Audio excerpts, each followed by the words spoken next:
Hola, ¿qué tal? Buenas tardes, ¿cómo están? Bueno, en primer término, la disculpa del caso, estábamos teniendo un problema técnico con la conexión. Estaba muy lenta mi conexión. Por lo visto, nunca probé entrar un sábado. Bien, coordiné con sus delegados para que me vayan avisando si sale bien o no nuestra transmisión. Les pido disculpas a todos en primer término porque de verdad está súper lenta mi conexión. Me van avisando de a poco, por favor, para ver si es que podemos iniciar nuestra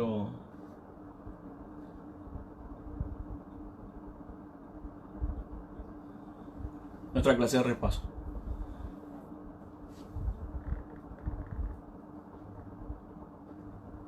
Bueno, vamos a empezar.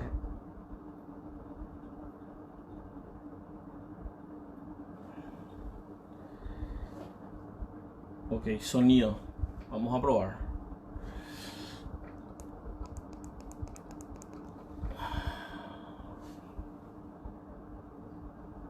Dale. Ian me está ayudando con la parte técnica. Ian ya se escucha. Seguramente tiene un delay esto, así que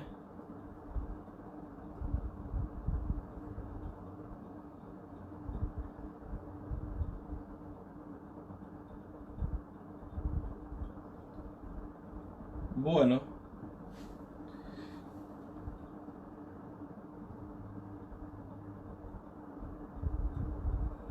Estamos. Ya hay 70, así que con eso ya estamos bien cubiertos.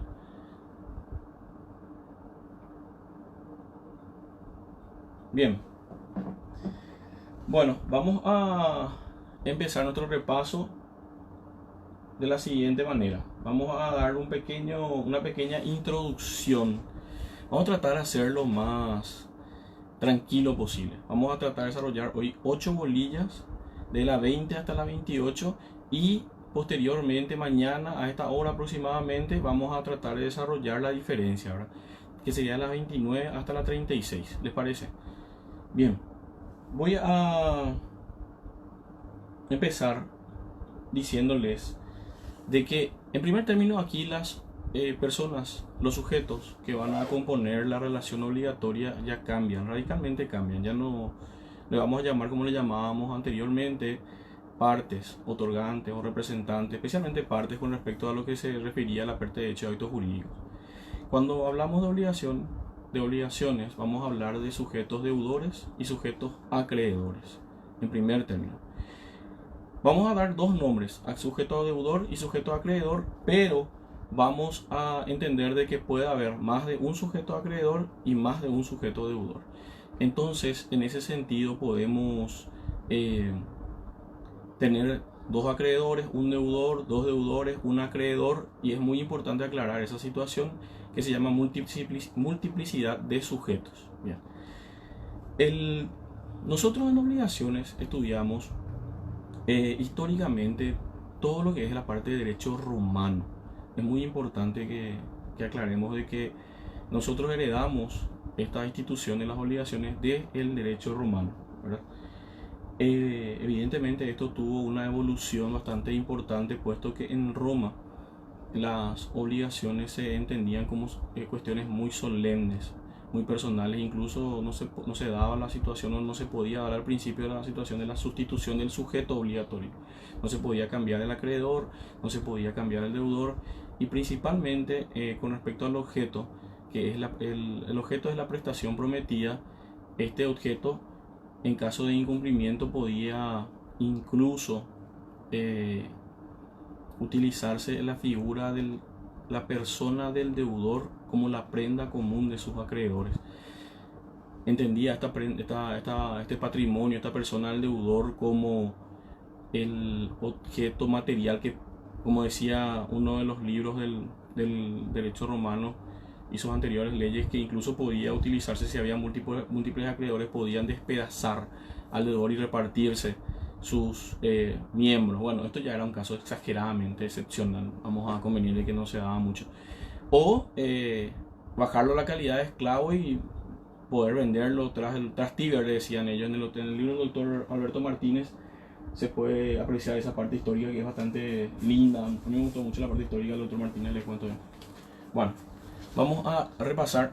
Acá van a ver una cantidad importante de libros. Vamos a utilizar todo esto para ustedes, para ver si es que podemos tratar de aclarar esta situación. Bueno.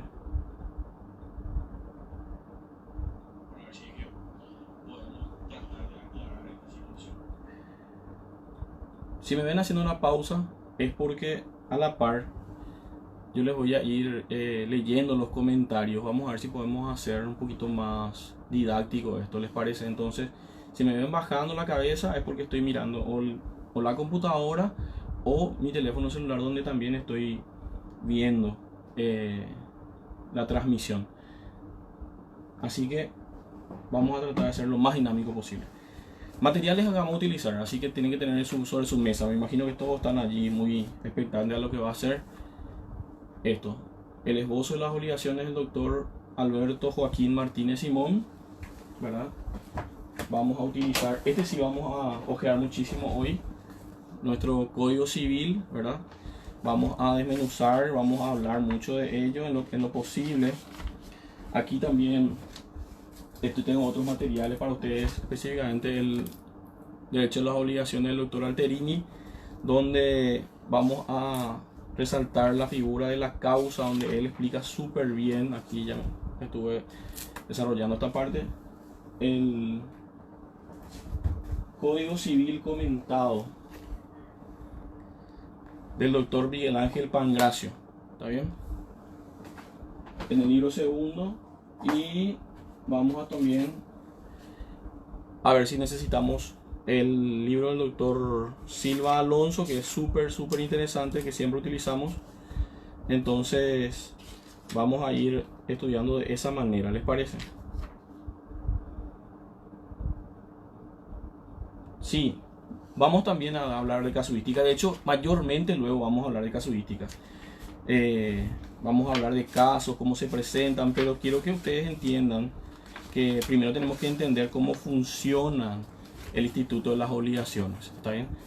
Porque si ustedes entienden cómo operan los sujetos, cómo opera el objeto y qué significa obligaciones, ustedes van a poder entender con mucha claridad toda esta situación. Acá, bueno, les voy a decir, aquí Lady Amarilla Silva me pide que dé ejemplos. Voy a dar ejemplos. Vamos a hablar de eso, no se preocupen, ¿está bien? Pero vuelvo y repito, tenemos que entender cómo funciona el tema de las obligaciones en general. La obligación en su concepto es un vínculo jurídico entre dos o más sujetos, en el cual el sujeto acreedor puede exigir el cumplimiento de una prestación prometida a otro sujeto llamado sujeto deudor, el cual está obligado a realizar esta prestación, evidentemente, y si no lo realiza podrá ser constreñido, ¿verdad? ¿Qué significa podrá ser constreñido? Deberá hacerlo por la fuerza. El doctor Ríos siempre hace mención de una situación muy importante y les voy a aclarar cuál es. Que en el concepto de obligación, cuando nace la obligación, el objeto es la prestación prometida. ¿Qué significa? Que el deudor se compromete con el acreedor para futuro. Cuando nace la obligación, el deudor se compromete con el acreedor para futuro. Muy importante, súper importante. ¿Por qué? Porque después ustedes en la lección 40 van a estudiar el modo de extinción de las obligaciones. Y ahí es cuando ya se da cumplimiento a la prestación. Cuando nosotros le preguntamos a ustedes, una obligación, ¿qué es? Y es un compromiso.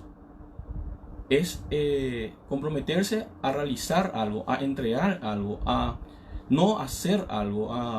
Esa es la obligación.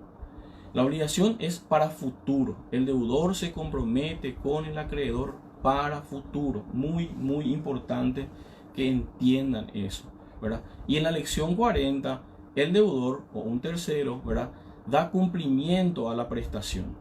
El objeto de la obligación es la prestación prometida, que es una conducta, ¿verdad?, que se espera que el deudor realice a favor del acreedor. Esta conducta puede ser dar, hacer o no hacer, ¿verdad? La conducta de dar importa o trae consigo la situación de entregar una cosa determinada o a determinar. Entregar una cosa determinada o a determinar. La conducta de hacer importa el compromiso, ¿verdad?, de realizar un determinado servicio a favor del acreedor, una creación o un servicio. Y la conducta de no hacer requiere por parte del deudor una abstención, o sea, él se compromete a no realizar una determinada actividad que no tiene prohibida realizar. Vamos a aclarar, porque lo que el deudor hace es voluntariamente dice: yo no voy a hacer tal cosa, que puedo hacer, que tiene permitido hacer, pero no va a hacer porque ese es su compromiso de la voluntad de no hacer. En este caso, de la situación del compromiso de la prestación de no hacer. Tres son las conductas que se espera del deudor: dar, hacer o no hacer. Bueno, nosotros en obligaciones vamos a estudiar lo siguiente. Vamos a leer en primer término el artículo 417 para poder desarrollar lo que dice nuestro programa, que son las fuentes de las obligaciones. Históricamente, nosotros tenemos primero dos grandes fuentes, ¿verdad? El contrato y el delito, ¿verdad? Posteriormente, en su evolución, se incluyeron otros tipos de fuentes, como el cuasi contrato y el cuasi delito. Pero con la evolución del derecho, al final se quedó solamente una gran fuente, y es la única fuente reconocida y está establecida en el artículo 417, que establece que las fuentes derivan de las obligaciones derivan de algunas de las fuentes establecidas por la ley. O sea, la ley es la más grande fuente que tiene las obligaciones, y la ley, va a determinar cuáles son las otras fuentes. Históricamente, como les dije, vamos a hablar del contrato, del delito, del cuasi contrato y cuasi delito, pero hoy por hoy se conoce solamente una sola fuente, ¿verdad? Y aquí habla en el 418, atiendan bien porque le voy a ir citando ya los artículos para que ustedes puedan tener ya un poquito de bagaje, y quiero que tengan su código a mano, ¿verdad? Tengan su código a mano. Entonces, en el 418 ya vemos la gran diferencia que existe entre el objeto en los hechos y actos jurídicos y el objeto en las obligaciones. En este punto, nuestro código establece de que la prestación, atiendan bien esa palabra, la prestación, que constituye el objeto de la obligación, debe ser susceptible de valoración económica y corresponder a un interés personal, aun cuando no sea patrimonial del deudor. En la obligación, el objeto es la conducta que se espera del deudor a favor del acreedor. Es la prestación prometida. Vuelvo y repito, una obligación se realiza para cumplirla a futuro. Una obligación se realiza para cumplirla a futuro. La obligación es un vínculo jurídico por medio del cual el deudor se compromete a realizar una prestación prometida a favor del acreedor, ¿verdad?, y a cumplirlo de acuerdo a las normas de su ciudad, decía en el derecho romano, ¿verdad?, incluso por la fuerza. Bien, vamos a ir buscando lo que a ustedes les interesa. Acá estamos hablando. Vamos a pasar ahora a la lección 21. En el programa habla de los elementos. El primer elemento es el sujeto, o sea, los sujetos, porque es sujeto deudor y sujeto acreedor, tal cual como recién les dije. Vamos a hablar de eso, de la unidad, pluralidad, y de una pregunta que hicieron los chicos, de que habla de qué es la obligación propter rem o de sujeto variable. Bien. Vamos a buscarle acá al doctor Silva Alonso. Así estudiaba yo cuando estudiaba obligaciones. Entonces, creo que es la mejor forma de hacer. Entendemos que hay dos sujetos en la relación obligatoria. Un sujeto llamado deudor, que es el sujeto pasivo, es el sujeto que se encuentra comprometido, es el sujeto que se compromete a realizar una prestación prometida a favor del acreedor. Ese sujeto se llama deudor, el sujeto pasivo de la relación obligatoria. Y hay otro, que es el sujeto activo, el sujeto que está que tiene la potestad, una suerte de señorío, dice la doctrina, sobre una pequeña determinada conducta del deudor, y ese sujeto se llama sujeto acreedor. El acreedor es el que está facultado a exigir al deudor el cumplimiento de la prestación prometida, ¿verdad? Entonces, en ese sentido, tenemos que el acreedor es el sujeto facultado, el que tiene la posibilidad de exigir el cumplimiento de la prestación, y el sujeto deudor, el sujeto pasivo, el que debe realizar la prestación prometida a favor del acreedor. Estos sujetos pueden ser más de uno por cada lado. Puede ser un sujeto acreedor, o dos sujetos acreedores, o dos sujetos deudores. Y esto a su vez otra vez se divide en las obligaciones simplemente mancomunadas y las obligaciones solidarias, ¿verdad? Que posteriormente vamos a estudiar cómo se compromete cada una de estos sujetos, por ejemplo, en las obligaciones simplemente mancomunadas, o cómo se compromete el sujeto acreedor en las obligaciones solidarias. Es muy importante que sepan de que puede haber más de un sujeto acreedor y más de un sujeto deudor. Ahora bien, para poder ser sujeto de las obligaciones, en nuestro código tenemos que dirigirnos hacia lo que se llama la capacidad. Y la capacidad, siempre pregunto en clase, ¿qué es la capacidad?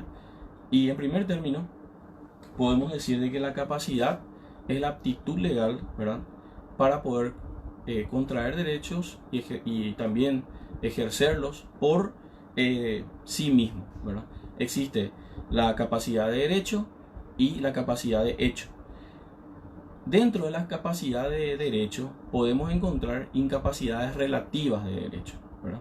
Como por ejemplo, las personas que no tienen todavía 14 años, ¿verdad?, no pueden votar, incluso hasta los 18 años, ¿verdad?, no pueden votar, no pueden ser elegidos. En algunos casos, por ejemplo, incluso las personas que son mayores de edad, las personas que ya cumplieron más de 18 años y que tienen ciertas medidas restrictivas, como por ejemplo la inhibición general de vender y grabar, ellos tienen disminuida su capacidad de derecho porque no pueden realizar transferencias, ¿verdad? ¿Y qué es la capacidad de hecho? La capacidad de hecho es poder realizar por uno mismo, ¿verdad?, el ejercicio de sus derechos, ¿verdad? De forma de que no necesita la autorización, no necesita la representación legal en caso de que sea menor de edad, ¿verdad?, de los padres. Esta persona de por sí puede ejercer sus derechos de forma normal y correcta. Ahora bien, para que la persona pueda ser sujeto de obligaciones, necesita de la máxima capacidad, que es la capacidad de administración de sus bienes. No solamente es una capacidad de hecho común y corriente, sino que pueda disponer de su patrimonio en caso, ¿verdad?, de que se necesite, porque si uno se compromete a dar y no cumple con la prestación prometida, ¿verdad?, entonces en ese caso el código, creo que es en el artículo 421, en el 421, sí, en el 420 y en el 421 establece de que el deudor, si no cumple con su prestación, va a poder ser demandado por indemnización de daño y perjuicio. Entonces, en ese caso, el deudor tiene que poder disponer de sus bienes. No es una capacidad de hecho común y corriente, vuelvo y repito, es una capacidad de administración, de poder, de disposición de los bienes. Esa capacidad es muy importante que ustedes sepan, ¿verdad? Bueno, siguiendo con la situación, voy a hablar, por ejemplo, de cómo funciona una obligación. Antes de que me vaya, porque me pidió hace rato su compañera que les diga en un ejemplo, ¿verdad? Bien, voy a establecer dos personas físicas como ejemplo. En este ejemplo le voy a mencionar a mi persona, que yo, Oscar, ¿verdad?, y al otro profesor que fue mi compañero de clase, mi compañero de aula y mi compañero de estudio, el doctor Juan Francisco Blanco, abogado. Él va a ser mi otro ejemplo. Entonces, en una obligación de dar, les voy a decir, yo, Oscar Arzamendia, voy a ser el sujeto deudor de esta relación. Me comprometo, es a futuro, bueno, lo repito, me comprometo a entregarle al doctor Juan Francisco Blanco, abogado, en fecha 30 de diciembre, el libro Derecho de las obligaciones civiles de Attilio Aníbal Alterini Oscar Amel. ¿Cuál es la característica en esta obligación de dar? De que cuando llegue el 30 de diciembre, ¿verdad? Yo tengo que agarrar este libro y llevarle a Juan Blanco y entregarle este libro. Entonces yo voy a estar dando cumplimiento a la obligación. Pero cuando nace la obligación, lo que yo hago es me comprometo. En este caso, este libro de Derecho a las Obligaciones de Attilio Alterini, Óscar José Amel, Roberto López Cabana, es un libro que se usa muchísimo en la Universidad de Buenos Aires. Son profesores de la Universidad de Buenos Aires, varios de ellos son ministros titulares de cátedra de la Cátedra de Obligaciones. En este caso es un libro que creo que acá en Paraguay no se vende. Entonces en este caso yo tengo el libro. Ahora, si tenía una característica especial, como por ejemplo es la primera edición, el primer libro de la primera edición, entonces se va a volver en un objeto único e irreemplazable. Pero como yo no hice la salvedad, en este caso lo único que el doctor Juan Francisco Blanco va a querer para poder liberarme a mí la obligación va a ser este libro, no importa cuál. O sea, puede ser el mismo libro pero de otra edición y cosas así. Esa es la obligación de dar. En la obligación de hacer, yo, Oscar, me comprometo a realizar un servicio o una actividad a favor del doctor Juan Blanco. Por ejemplo, me comprometo a escribir un libro para él, ¿verdad? Sobre obligaciones. Y él seguramente tiene una editorial y posteriormente va a vender. ¿Cuál es la diferencia entre la obligación de dar y la obligación de hacer? En las obligaciones de dar, los objetos mayormente ya se encuentran en existencia. Ya está predeterminado. En las obligaciones de hacer importa un servicio, una actividad, una creación, como por ejemplo pintar un cuadro, escribir un libro, realizar una música, ¿verdad? Esa es la cualidad que tienen las obligaciones de hacer, una actividad, un servicio, ¿verdad? Y en las obligaciones de no hacer, ¿qué es lo que realiza el sujeto deudor? Se abstiene, omite, no hace, se obliga a no realizar una determinada actividad. Por ejemplo, yo soy Oscar Arzamendia, representante de la marca On Running, que ahora está viniendo mucho, que es una marca en la cual Roger Federer tiene participación activa, es uno de los dueños y ahora uno de los directores creativos de la marca On Running, ¿verdad? Aquí en Paraguay hay una tienda que está, creo que al costado del Shopping del Sol y todas esas cuestiones. Y yo soy representante de la marca On Running en todo el Paraguay. ¿Qué pasa? El doctor Juan Francisco Blanco, abogado, tiene intenciones de ser distribuidor de la marca On Running, pero en el departamento de Salto del Guairá. ¿Qué hacemos nosotros?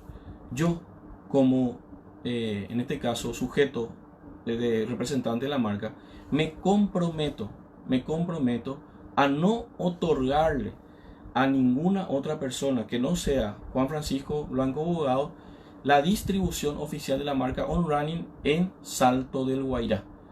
Sí, evidentemente yo puedo darle a otra persona, qué sé yo, a una persona que vive en los Saltos del Guairá o cosas así, pero lo que yo voy a hacer es me voy a comprometer a abstenerme a realizar algo que yo tengo permitido realizar. Es súper importante que ustedes entiendan de que el deudor puede realizar la actividad, pero se compromete a no hacerlo voluntariamente. Él mismo se constriñe, ¿verdad? Nosotros, por ejemplo, no podemos robar, no podemos matar porque está penado por el Código Penal. Entonces, en ese caso, comprometerse a no matarle a alguien no tiene ningún sentido. En primer término, el objeto es ilícito, ¿verdad? Pero lo que quiero resaltar es que en este caso, el objeto de la prestación es abstenerse a realizar una actividad a favor de otra persona. También puede darse el caso de aquellas personas, y siempre el doctor Bonifacio Ríos menciona de que en nuestra facultad, nuestra querida facultad que ahora está solita, ¿verdad? Nos ha de extrañar más que nosotros a ella. En la cantina, ¿verdad?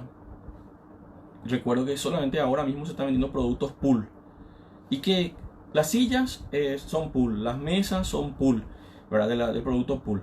Y seguramente allí, en esa cantina de nuestra facultad, existe una obligación de abstenerse de vender otros productos, ¿verdad? De gaseosa o jugos que no sea pool. Entonces fíjense de que en este caso el cantinero, el dueño de la cantina, ¿verdad? Se está absteniendo, se está obligando a no hacer, ¿verdad? Una determinada actividad que es vender otros productos. Y puede ser también lo mismo por el cigarrillo, vender Marlboro en vez de Ken, o vender Palermo. Lo que sí que él se compromete a no realizar esa actividad mientras dure la prestación prometida, mientras dure el tiempo. Porque es muy importante aclarar que las obligaciones, a diferencia de otros derechos, por ejemplo los derechos reales o los derechos de familia, tienen una duración en el tiempo. No existe una obligación que sea, en este caso, la regulada en el libro segundo y parte del libro tercero, de que sea eterna. Yo no puedo, por ejemplo, decir me comprometo o me abstengo de por vida a realizar determinadas situaciones, ¿verdad? No, tiene que ser en un tiempo determinado. Tiene que ser necesariamente en un tiempo determinado. Ahí ya le di 3 ejemplos de cómo funciona la obligación de dar, la obligación de hacer y la obligación de no hacer. Tienen que entender de que en el caso de las obligaciones de dar, el objeto puede estar determinado, como en este caso, el libro de obligaciones de Amedal, Alterini y López Cabana de mi biblioteca. Este es un objeto que está perfectamente determinado, pero también se puede dar la posibilidad de que el objeto esté a determinar. ¿Qué significa esto? De que yo me comprometa a entregar 5 cabezas de ganado de la raza Nelor al doctor Juan Francisco Blanco Bogado. Bueno, yo no sé cuáles van a ser las 5 cabezas de ganado, pero las 5 cabezas de ganado ya existen. Yo tengo que ir o con él o sin él a elegir eso, y cuando ya lo elijo, ese objeto va a estar determinado. Pero cuando nació la prestación prometida, ese objeto estaba a determinar.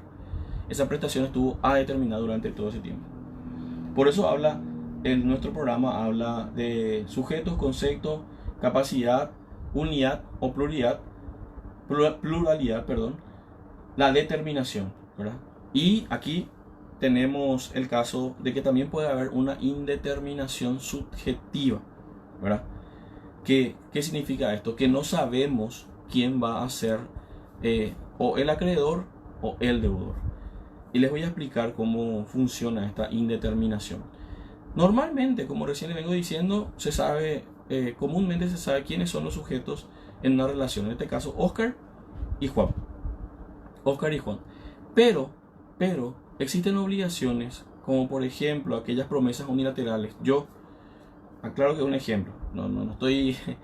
No quiero que te tomes de forma legal. Yo, Oscar Arzamendia, como ejemplo, le voy a dar $10,000, ¿verdad?, al alumno de la filial de Benjamín, Coronel Oviedo, turno mañana, turno tarde, turno noche, que quite 5 en obligaciones. El sujeto deudor, el comprometido a entregar $10,000, voy a ser yo. El sujeto acreedor está ahí, está mirando ahora probablemente, ¿verdad? 122, hay 570 son los alumnos. Quizás de estos 122, ahí podríamos encontrar el sujeto acreedor que saque 5 en obligaciones, ¿verdad? Entonces, si esa persona se da, vamos a darle los $10,000. Entonces el sujeto acreedor está indeterminado. No sé quién es el sujeto acreedor. ¿Me entienden? Bien. Espero me hayan entendido. También se puede dar el caso, como en las obligaciones pro terreno o de sujeto variable, donde no sabemos quién va a ser el sujeto deudor. Pero, ¿cuál es la cualidad de las obligaciones pro terreno o de sujeto variable? Que esta obligación está vinculada a una cosa, está vinculada a algo material, como por ejemplo una casa. Y le voy a dar el mejor ejemplo de todos, que por excelencia del libro es un ejemplo de obligaciones pro terreno, que es el impuesto inmobiliario. ¿Quién está obligado a pagar el impuesto inmobiliario? El propietario del inmueble. Y ustedes saben que una casa, un terreno, puede perfectamente variar durante el tiempo, ¿verdad? Entonces se sabe que el sujeto acreedor es la municipalidad, pero no se sabe quién es el sujeto deudor. El sujeto deudor, en este caso, va a estar ligado, ¿verdad?, a esa cosa, a esa casa, ¿verdad?, que le va a obligar a él a realizar una determinada actividad o a entregar, en este caso, dinero, ¿verdad? Se va a saber quién es el sujeto deudor cuando se sepa quién es el titular de la casa. Entonces, por eso se llama prop terreno o de sujeto variable, porque puede mutar, como tantas veces mute, ¿verdad?, la calidad de propietario de la casa. Lo mismo ocurre, por ejemplo, si existe una empresa o si existe que debe impuestos y todo eso. Los dueños de la empresa, una SA, ¿verdad?, particularmente una SRL, serán los que deberán determinar el pago de los impuestos. Eso es lo que se refiere a las obligaciones pro terreno o de sujeto variable. Bueno, aguárdenme, voy a ir bajando.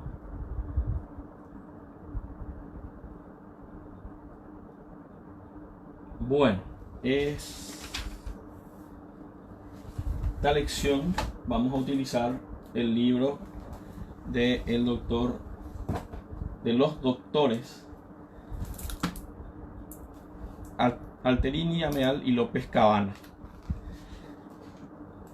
porque estamos hablando de el tercer elemento. Primero hablamos de los sujetos, después hablamos...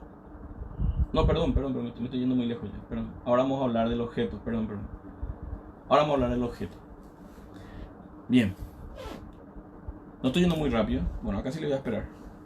Quiero que me contesten aquí en el Facebook. Pónganme si me estoy yendo rápido, si se me entiende, si no se me entiende, si les son útiles los ejemplos.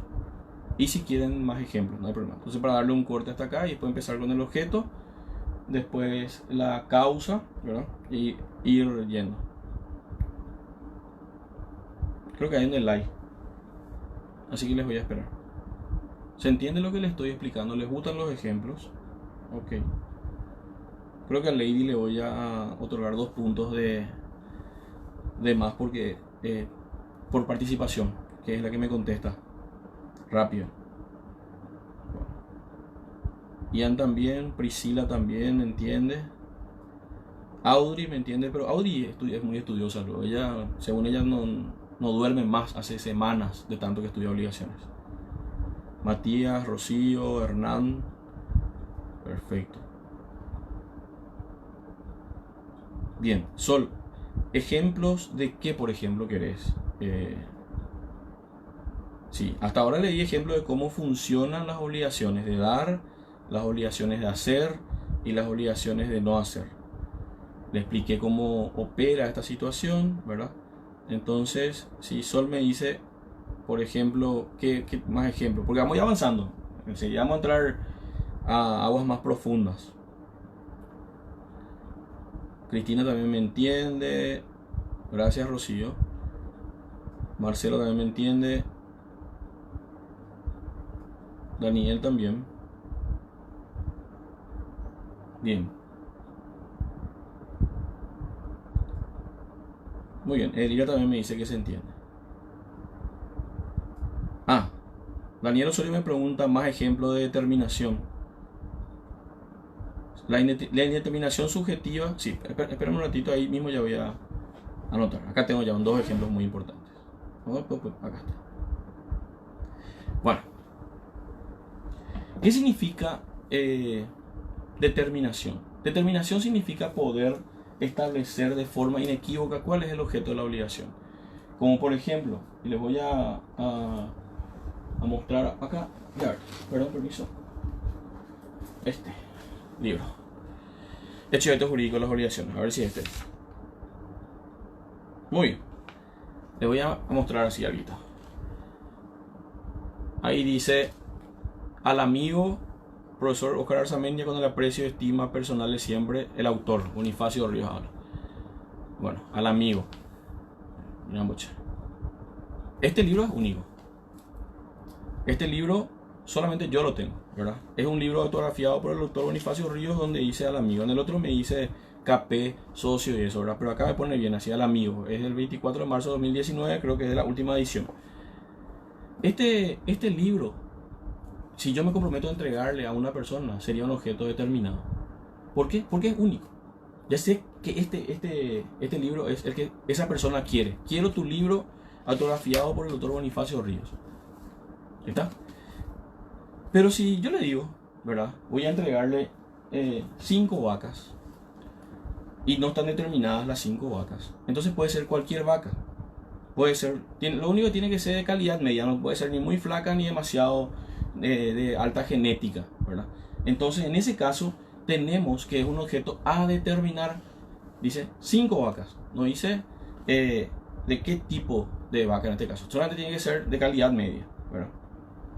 Bueno, Lourdes me pregunta Indeterminación subjetiva. ¿Puede ser ambos sujetos, activo y pasivo? Sí. La indeterminación subjetiva se puede dar en ambos sujetos. No en los dos a la vez, ¿verdad? No recuerdo jamás haber leído que haya una indeterminación en los dos sujetos. Pero sí se da la indeterminación subjetiva o en el sujeto acreedor, ¿verdad? Como por ejemplo le hablé yo de la promesa unilateral, en este caso de que yo prometo $10.000 como ejemplo, ¿verdad? Aquellas personas que quiten 5 en obligaciones, ¿verdad? Esto habría que analizar si es o no un objeto que no está permitido en el Código Civil, porque el artículo 299 habla de los hechos imposibles. No, le estoy jodiendo. Yo sé que muchos de ustedes van a sacar 5, están rindiendo muy bien. Y lo mismo pasa con el sujeto pasivo, ¿verdad? En las obligaciones pro terreno no se sabe quién va a pagar el impuesto. No tenemos determinado quién va a hacer, ¿verdad? Bueno. La venta de una casa hipotecada puede ser un ejemplo de una obligación pro terreno, me pregunta Silsa, ¿verdad? La hipoteca es una garantía real que le sigue al objeto, ¿verdad? ¿Qué significa? De que el que compra una casa hipotecada sabe que en algún momento dado tiene que pagar la hipoteca, ¿verdad? En este caso, el sujeto deudor es el que adquirió el crédito, ¿verdad? Pero el inmueble que está haciendo servicio, está sirviendo de garantía, ¿verdad? De la prestación, el inmueble puede variar de sujeto.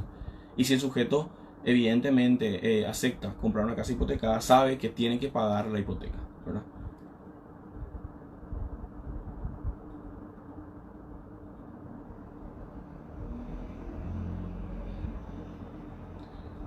Bueno, Ian, los sujetos que no se saben quién es el deudor, ¿verdad? Porque es variable, justamente tiene indeterminación pasiva, ¿verdad? Y uno de ellos puede ser las obligaciones pro terreno o el sujeto variable. Uno de ellos puede ser las obligaciones pro terreno del sujeto variable. Bueno. Velilla Galeano María Belén, quiero mis $10.000. Y yo quiero que saque 5. Acá ya estoy anotando tu número. Voy a revisar tus exámenes, entonces vamos a ver si hay que tener esa posibilidad. Bueno, continuando. Vamos que llegamos. Vamos a hablar ahora de la lección 22. ¿Está bien? Nos ubicamos todos en la lección 22. Vamos a hablar de los objetos. De los objetos de las obligaciones. Bueno, vamos a poner otra vez todo esto acá. Objeto de la obligación. Vamos a buscarle acá al querido Silva Alonso. Bien.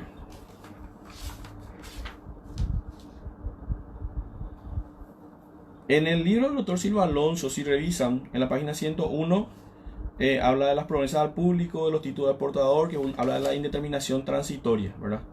Indeterminación transitoria. Bien. Muy importante que lean eso. Idea del objeto de la obligación con respecto al objeto. ¿Se acuerdan que les dije de que para la diferencia radical que existe entre el objeto de los hechos jurídicos y las obligaciones es que el objeto de las obligaciones es una prestación prometida? Es una conducta que tiene que realizar el deudor a favor del acreedor. ¿Está bien? Eso puede ser dar, hacer o no hacer, ¿verdad? Pero esto se utiliza en coincidencia, consonancia y concordancia con el artículo 299 de nuestro Código Civil, ¿verdad? 299. No está para nada ajeno esta situación. Dice el 299, no podrá ser objeto de los actos jurídicos aquello que no esté dentro del comercio, lo comprendido en la provisión de la ley, los hechos imposibles, ilícitos, contrarios a la moral, las buenas costumbres o que perjudican los derechos de terceros, ¿verdad? Entonces, si ustedes ven su bolilla 22, ¿verdad? Ya hablamos del objeto, de la prestación prometida. Existen ciertos caracteres del objeto. Tiene que ser posible, tiene que ser lícito y tiene que haber determinación, puede ser determinado o a determinar, y tiene que tener carácter patrimonial. Y ahí es donde vamos a irnos hasta nuestro Código Civil. En su artículo 418 dice otra vez: la prestación que constituye el objeto de la obligación debe ser susceptible de valoración económica y corresponder a un interés personal aun cuando no sea patrimonial del deudor. Le voy a decir una cosa. Aquí en obligaciones, a diferencia de hechos jurídicos, las obligaciones pueden perfectamente no ser de una cuestión patrimonial, ¿verdad? No ser algo tangible como derechos de autor, como un auto, como una casa, como un celular, como un bolígrafo de alta gama, como un reloj de alta gama, sino solamente tiene que tener la cualidad de que tenga que coincidir con el interés personal, ¿verdad?, del acreedor. ¿Qué significa esto? De que les voy a dar un ejemplo, que es un ejemplo de libro, un ejemplo un poco rebuscado, pero les va a servir mucho. Yo tengo unos vecinos, ¿verdad?, que tienen una banda de música, ¿verdad? Y resulta que yo siempre cuento de que gracias a Dios tengo múltiples trabajos, ¿verdad? Trabajo en la facultad como profesor, trabajo en el estudio jurídico donde nosotros estamos hace 13 años, ¿verdad? O sea, el estudio jurídico de Arzamendia, ¿verdad? Y también con el Ministerio de Salud, donde me toca irme en horarios a veces incluso nocturnos, ¿verdad? En ese sentido, todo el día estoy trabajando. Y el único día que tengo libre son los días lunes, ¿verdad? Y justamente los días lunes, a la hora que yo puedo descansar, mis vecinos, ¿verdad?, practican con su equipo de rock, o equipo de cumbia, equipo de cachaca, equipo de música clásica, como quieran llamarle, reggaetón para los que les gusta reggaetón, equipo de música electrónica para los que son más pro. Miren, llámenle como quieran. El hecho es que hacen ruido, ¿verdad? Y ese ruido no es tampoco demasiado elevado como para perturbar algún tipo de situación legal, ¿verdad? Pero hacen ruido y a mí me molesta porque están muy cerca a mi habitación del lugar donde ellos hacen sus prácticas, ¿verdad? Es un ruido tolerable, pero a mí me molesta mucho. Entonces, ¿qué hacemos? Hacemos un acuerdo, una obligación donde ellos se van a abstener de practicar los días lunes, ¿verdad? Y yo les voy a ayudar a ellos con sus gastos en sus equipos de música. ¿Qué significa? De que el hecho de que ellos dejen de practicar los lunes no tiene un valor patrimonial, ¿verdad?, para la vida cotidiana, pero para mí sí tiene un interés. ¿Por qué? Porque me va a dar a mí la posibilidad de descansar. Entonces, siempre hay que darle una valoración económica, aunque no tenga condición patrimonial nuestro objeto de la prestación. Por ejemplo, puede ser en el caso de la tranquilidad, puede ser en el caso de la seguridad, puede ser en el caso de la paz, aquellas personas que se van a hacer, no sé, meditación o algo por el estilo, ellos quieren paz, quieren tranquilidad y cuestiones que se dan de esa situación, ¿verdad? Cuestiones que se dan de esa situación. Entonces, no necesariamente tiene que tener un carácter patrimonial, sino hay que darle valoración económica.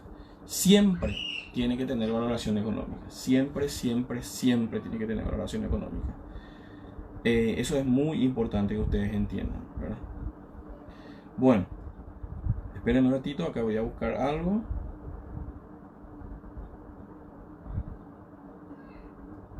Para que les pueda...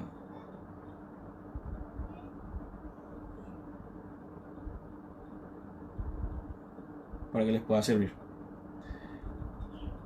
Bueno,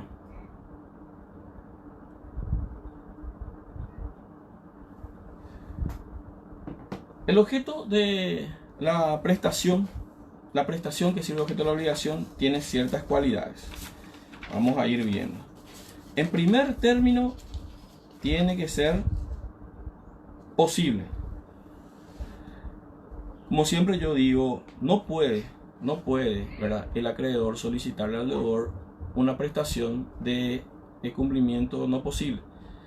Y acá no vamos a entrar en el tema de ser romántico, no existe nada imposible ni nada por el estilo, porque si yo les digo a ustedes que les solicito que corran con pies descalzos, sin ayuda técnica, sin ayuda de ningún tipo de material, moto, nada, ni bici, ni buenos championes, ni buenos calzados deportivos, 60 kilómetros en 100 metros, no van a poder. El humano no puede correr a 60 kilómetros por hora en 100 metros, ¿verdad? No puede luego correr para eso a 60 kilómetros por hora. Entonces, esa es una prestación que es imposible, no se puede realizar, ¿verdad? Ese es por respecto. La misma cosa si yo le pido, por ejemplo, en el caso de una obligación de dar algo que no esté dentro de las posibilidades de poder conseguir, ¿verdad? Qué sé yo, un pedazo de la luna, ¿verdad? O sea, no está al nivel de cualquier persona poder conseguir un pedazo de la luna, sea que haya viajado o no al espacio, sino que eso es algo que literalmente hablando no se considera posible dentro de nuestra posibilidad, dentro de lo que existe como objeto de dar. Tiene que ser lícito. Bueno, aquí es más sencilla la ecuación. ¿Por qué? Porque el objeto que va a ser, o sea, la prestación que va a ser objeto de la obligación, tiene que tener la cualidad de que no debe estar prohibido por ley. No debe estar prohibido por ley. ¿Qué significa? Yo no me puedo comprometer a matarle, ¿verdad?, al rival de ustedes. Qué sé yo. Audrey tiene una rival, perdón, Audrey que te menciono, o Silvita o Lisandri tiene una rival allí muy peligrosa, ¿verdad?, que le está causando unas molestias con su novio, con su pareja, y me quieren contratar a mí para que yo realice la prestación de hacerle pasar a mejor vida a esta rival que tiene. Y supongamos que yo posteriormente a la hora del cumplimiento de la prestación no me animo a hacerle pasar a mejor vida a las rivales de Audrey, Lisandri y Silvita, ¿verdad? No se lo ni si es la misma persona. Entonces ellas no van a poder reclamarme a mí en tribunales el cumplimiento de la prestación. ¿Por qué? Porque la prestación era ilícita. La prestación era ilícita. Entonces, en primer término vamos a analizar de que tiene que ser permitida por la ley. Tiene que ser permitida por la ley. No puede ser algo ilícito. No puede ser algo ilícito. Bien. Acá me pregunta Hernán, ¿verdad? Profe, ¿podrías explicarme cómo la abstención de los músicos de tocar los lunes tiene valoración económica para el derecho? Sí, te voy a explicar. Que si bien a mí mi descanso no tiene precio, pero tenemos que ponerle un precio. Y en este caso le vamos a poner el precio de que yo tenga que cubrir los gastos de sus equipos musicales, ¿verdad? Eso es muy, muy importante aclarar. Siempre hay que ponerle un precio a las cosas, ¿verdad?, aunque no tenga valor patrimonial. Y para mí el descanso, no voy a decir yo soy más rico porque descanso más, no, patrimonialmente hablando eso no aumenta, pero tiene valoración económica. Lisa me pregunta, ¿el valor económico lo establece usted por su interés personal, pero como acuerdo muy personal, o está en algún acuerdo por escrito? Siempre en las obligaciones, la aclaro bien, en las obligaciones que son voluntarias, esto es un acuerdo de voluntades. Las personas se ponen de acuerdo, se comprometen a realizar, pero siempre se hace a través de la forma escrita, ¿verdad?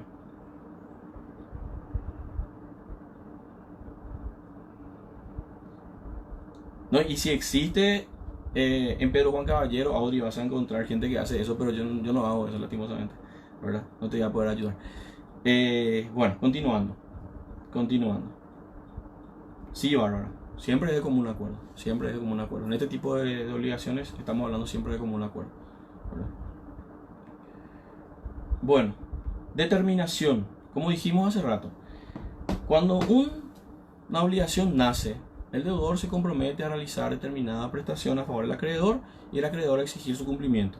En las obligaciones de dar, ¿verdad?, se puede perfectamente determinar cuál va a ser el objeto a entregar, un libro o qué sé yo. Vamos a un ejemplo, el mismo ejemplo de los animales, por ejemplo, el ejemplo de las vacas. Si yo me comprometo a dar el gran campeón, ¿verdad?, de la expo, que este año no se va a realizar, pero vamos a tener en cuenta del año pasado, la expo que se realiza en Mariano Roque Alonso. Si yo me comprometo a entregar el Nelor de la expo, el gran campeón, que es de mi propiedad, entonces ahí tenemos un objeto determinado. Pero si yo me comprometo a entregar un Nelor, no más, solamente un Nelor, entonces el objeto está indeterminado. ¿Por qué? Porque cuando yo me vaya a la estancia a buscar el Nelor, ahí voy a saber cuál es el Nelor, ahí recién. Y cuando ya lo elija, sea yo o sea el deudor, perdón, sea el acreedor, ahí ese objeto ya va a pasar de indeterminado, porque es una indeterminación transitoria por un tiempito nomás, a un objeto determinado, bien establecido. Bien establecido. Entonces, la determinación puede darse al inicio de la relación, del vínculo obligacional, o durante el proceso.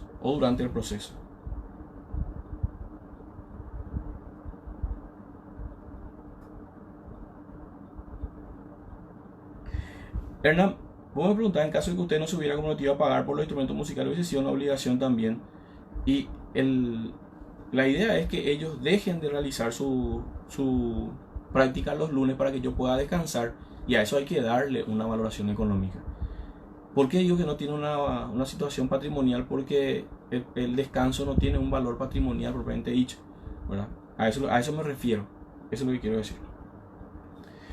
Bueno, hablamos de la terminación y carácter patrimonial. Bueno, realmente el código habla de darle valoración económica, aunque no tenga carácter patrimonial. Y como yo les dije hace rato, ¿verdad? Que un libro sí es un patrimonio, ¿verdad? Algo que uno inserta en su biblioteca, puede ser dinero, puede ser una vaca, puede ser una casa, puede ser un auto, pero también se puede dar cosas que no tengan un carácter patrimonial, pero sí interés personal, son interés personal.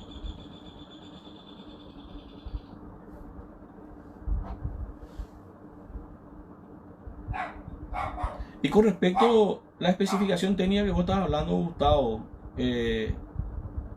yo creo que eso te va a servir a vos, por ejemplo, si es que eres un objeto demasiado limitado, ¿verdad?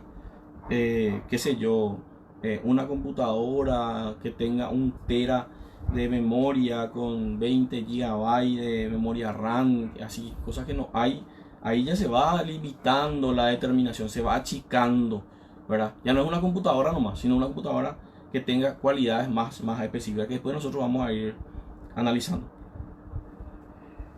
Bueno, disposición del Código Civil sobre la materia, ahí estábamos hablando ya del 418 en primer término, ¿verdad? Del 299, ¿verdad? Del 418, 299, después tenemos ya en el 463 en adelante, que después vamos a hablar, y 469, 474, 476. Ahí se van determinando las obligaciones con relación al objeto y a los sujetos, ¿verdad? Hay todo un capítulo, el capítulo 2, sección 1. Empieza en el 463 y tienen que leer. Pero vamos a desarrollar eso, yo creo que vamos a desarrollar más adelante. Bueno, 23. Bueno, esta bolilla 23 es una bolilla históricamente muy argel. Esa es la forma que se puede describir a esta bolilla, la bolilla 23, que es la causa. ¿Por qué? Porque la causa tiene un problema histórico, ¿verdad? En razón de que se creó el causalismo, posteriormente se creó el anticausalismo y volvió otra vez al neocausalismo. Pero para esa explicación yo les voy a leer el libro del doctor Alterini y vamos a hacer lo más sencillo posible, ¿verdad?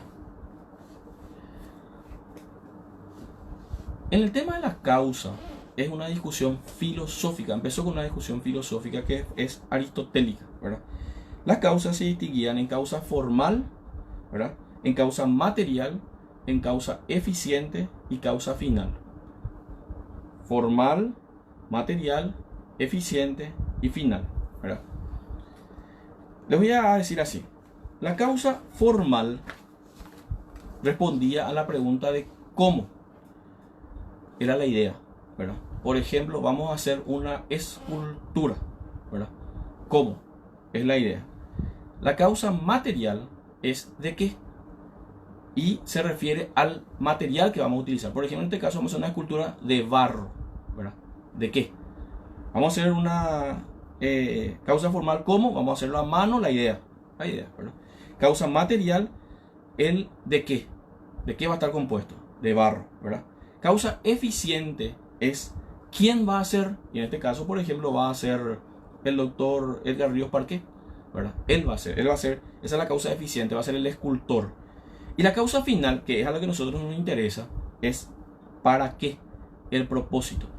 El problema de la causa nació, ¿verdad?, con respecto a la causa final. No habló de la causa formal, no habló de la causa material, la causa eficiente, sino de la causa final. El para qué, el propósito, por qué la gente se obliga, ¿verdad? ¿Para qué se obliga? ¿Qué quiere con esta obligación? Y tuvo su nacimiento, ¿verdad?, en los causalistas Domat y Pottier, ¿verdad? Domat y Pottier. Creo que acá tengo Voy a ir. Acá está. Tratado de las obligaciones de Robert Joseph Potier. Les recomiendo que lean, es muy lindo, muy lindo. En ese sentido, los causalistas, Domat y Potier, que también tuvieron mucha vinculación, muchísima, gran vinculación en la creación del Code, que es el Código Civil francés, que empezó a entrar en vigencia en 1804. ¿Por qué? Porque ellos establecieron de que la causa tenía que estar, tenía que haber causa en las obligaciones. Y para ello, decía, no hay obligación sin causa, tenía que estar establecida la obligación. Y establecieron tres tipos de contratos, ¿verdad? Los contratos bilaterales, los contratos unilaterales y los contratos que son conocidos como donaciones, ¿verdad? Y en ese sentido, Domat y Potier hablaban de que en los contratos bilaterales, el para qué, ¿verdad? Se obligaban, o sea, la causa era la obligación de una de las partes. ¿Qué significa esto? De que para que pueda surgir efectos un contrato bilateral, una de las partes tenía que cumplir para que la otra también después posteriormente la cumpla, ¿verdad? Entonces, esa era la causa del para qué. Si vos me das algo, yo te voy a dar. Vos me das a mí un libro, ¿verdad? Yo te voy a dar dinero. Pero si vos no me das el libro, yo no te voy a dar dinero. O vamos a ver, no, si yo te contraté para construir una casa y vos no me construís la casa terminada, yo no te voy a pagar. Esa es la gran causa final en los contratos bilaterales, ¿verdad? Pero acá había un problema. Y decía Ernst, que es el anticausalista, ¿verdad? Ernst y Lauren, que eran dos juristas contemporáneos de Domat y Potier, y era como si fuera que estaban discutiendo, no sé, el doctor Ríos con otro jurista de la época. Dijo que la causa no tenía ningún tipo de valor, era superflua, no servía para nada. La teoría de la causa final no servía para nada. Y empezó a refutar cada una de las posiciones que establecieron Domat y Potier como causa final en los contratos, ¿verdad? Habíamos dicho que en los contratos bilaterales la causa final de la obligación es la causa, o sea, es la obligación de una de las partes. En los contratos unilaterales, ¿verdad? En la causa final, el para qué, era el cumplimiento de una de las partes, el cumplimiento de una de las partes. Y en los contratos gratuitos, ¿verdad? Era el animus donandi, o sea, el querer dar, el querer regalar. Bueno, esto fue refutado por Ernst y Lauren y dijeron lo siguiente, ¿verdad? De que la causa final no tiene ningún sentido, puede ser perfectamente desechada, no hace falta que se estudie el para qué de la obligación. Y dijeron de que en primer término los contratos bilaterales, si nosotros decimos que la causa es la obligación de una de las partes, que una de las partes tiene que cumplir para que la otra cumpla, se está confundiendo con el objeto, ¿verdad? Y significa de que o sea, dependemos de esa cosa para que nosotros podamos realizar la otra cosa. Entonces no tiene sentido. Se confunde la causa final con el objeto. En los contratos unilaterales, decía el Ernst y Lauren, ¿verdad? No sirve la causa final del cumplimiento de una de las partes. ¿Por qué? Porque se confunde con la causa eficiente. ¿Y qué era la causa eficiente? El quién, el ejecutor.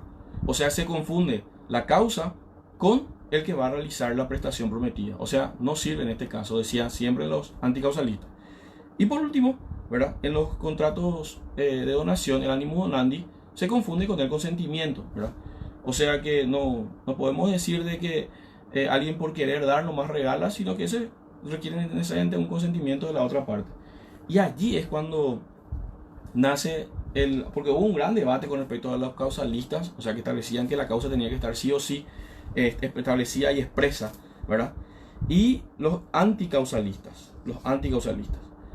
Les voy a decir que es muy importante cómo viene la mano, ¿verdad? Dice, las enseñanzas de Domat y Potier y en su medida las de Potier influyeron en la concepción del código francés, que en los artículos, y esto pueden googlear, ¿verdad?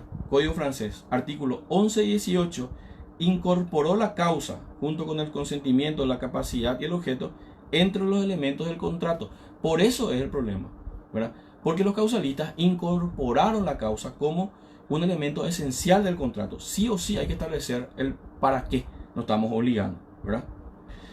A su vez, el artículo 1131 priva de efectos a la obligación sin causa y a la que se funda en una causa falsa o ilícita. Imagínense la consecuencia jurídica de no establecer la causa, ¿verdad? Era nada más y nada menos que privar de los efectos jurídicos, ¿verdad?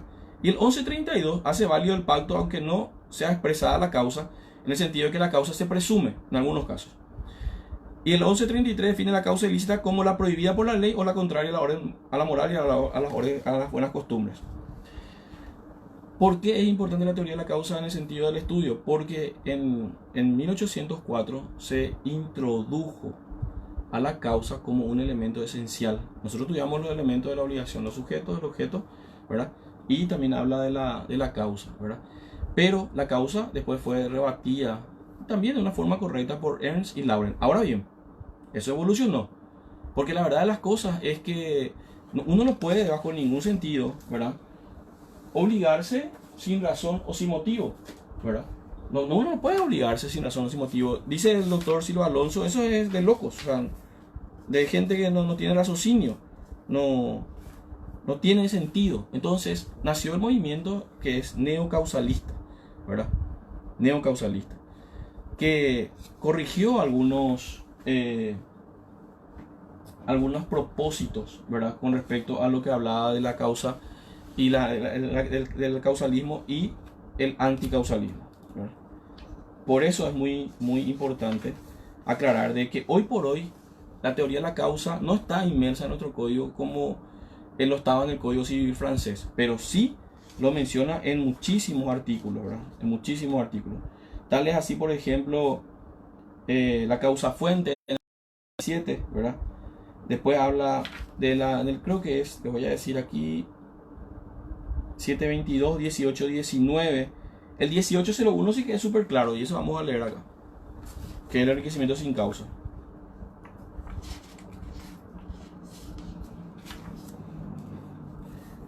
Dice, la promesa de pago o reconocimiento de una deuda exime a aquel a favor de quien se le otorgue la aprobación de probar la relación fundamental. La existencia de esta se presume la causa. Se presume la causa, salvo prueba en contrario. Para que la promesa se convierta en causa de la obligación debe consignársela por escrito, ¿verdad? Eso es. Aquí, por ejemplo, el 18-17. El que se enriquece sin causa en daño de otro está obligado en la medida de su enriquecimiento a indemnizar al perjudicado la correlativa disminución de su patrimonio. O sea que la causa en sí no desapareció de nuestro código, sigue vigente, pero ya no como lo establecía en el Código Civil francés como un elemento esencial y necesario. O sea que se presume, en el caso por ejemplo de los pagares, la causa se presume, pero ya no es de que si no figura la causa no será válido el hecho de obligarse así. Bueno,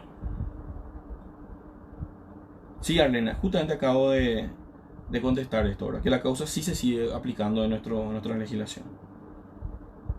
Sí se sigue.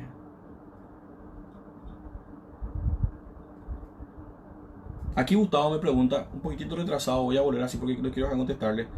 La camiseta que usó Chilaver en el Mundial 98, ese sería un objeto determinado, único e irreemplazable. Y en ese caso, por ejemplo, no puede ser reemplazado por otro. Si no entregas la camiseta que usó Chilaver, no vas a poder cambiar. Eso no quiere decir que te vas a extinguir, no, te vas a librar de cumplir la prestación, ¿verdad? Lo que vas a hacer es, si es que tenías y destruiste o tiraste, quemaste, vas a tener que pagar indemnización de daño y perjuicio, ¿verdad? Bueno. Perfecto. Hasta acá estamos bien. Súper bien.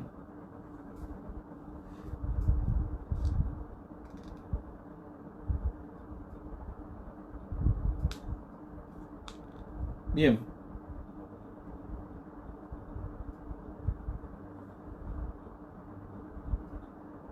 ¿Cómo están? Saludos, Raúl, a la querida ciudad de Coronel Oviedo, donde hace 8 o 10 años por ahí enseño siempre, cada año. 2 años no me pude ir, estaba haciendo la escuela judicial, pero mi saludo a toda la comunidad de Coronel Oviedo, la cual aprecio muchísimo. Muchísimo. Bueno, estamos. Perfecto. Vamos a avanzar. Ahora vamos a hablar de las obligaciones de la teoría del cumplimiento directo. Cumplimiento directo de ejecución por el deudor, obligaciones de dar, de hacer, de no hacer, ejecución por un tercero, obligaciones de dar, hacer y no hacer. ¿Está bien? Vamos a pasar ya a esa situación.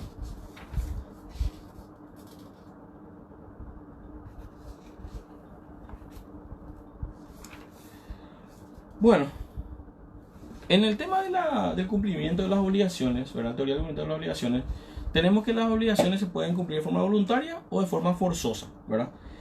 En principio, y lo más común es que el deudor cumpla con su prestación en tiempo y forma con el deudor, ¿verdad? Con el acreedor, perdón. El deudor cumpla con su prestación en tiempo y forma con el acreedor. Entonces, cuando se da de esa manera, estamos hablando de un cumplimiento voluntario. Pero se puede dar el caso, y el artículo 420, vamos a vernos, busquen en su libro por favor, habilita, y acá es muy importante, habilita lo siguiente, dice, el acreedor como consecuencia de la obligación queda facultado a, para emplear los medios legales a fin de que el deudor cumpla con la prestación.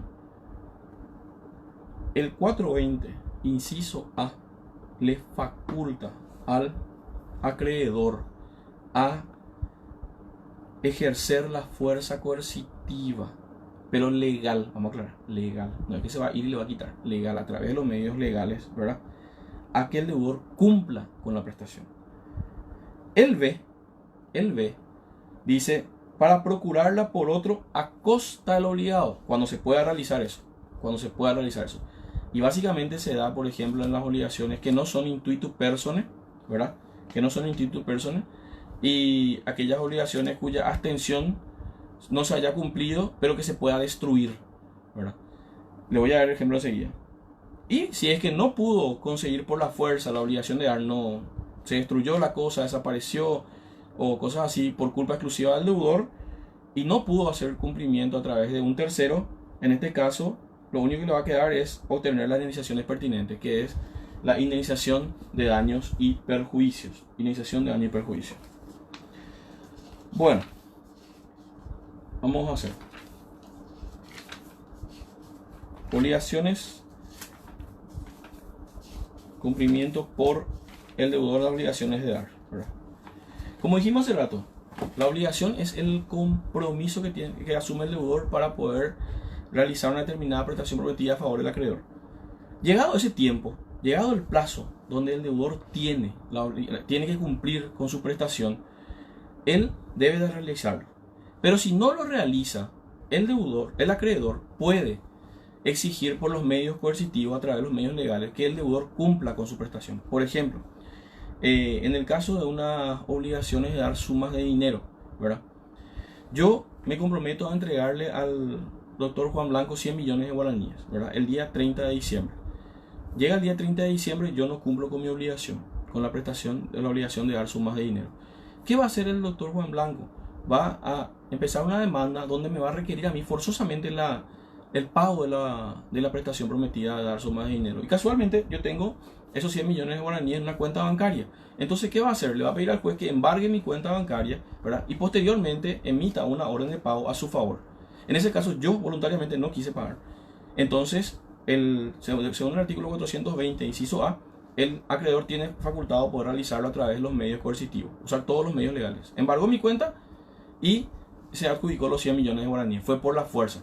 Lo mismo podría ser también en el caso de ahora. Si yo tengo la existencia, van a pedir que lo entregue, y si no, van a venir acá a hacer el allanamiento y van a llevar la constitución del juzgado y van a forzosamente a obligarme a entregar este libro, ¿verdad?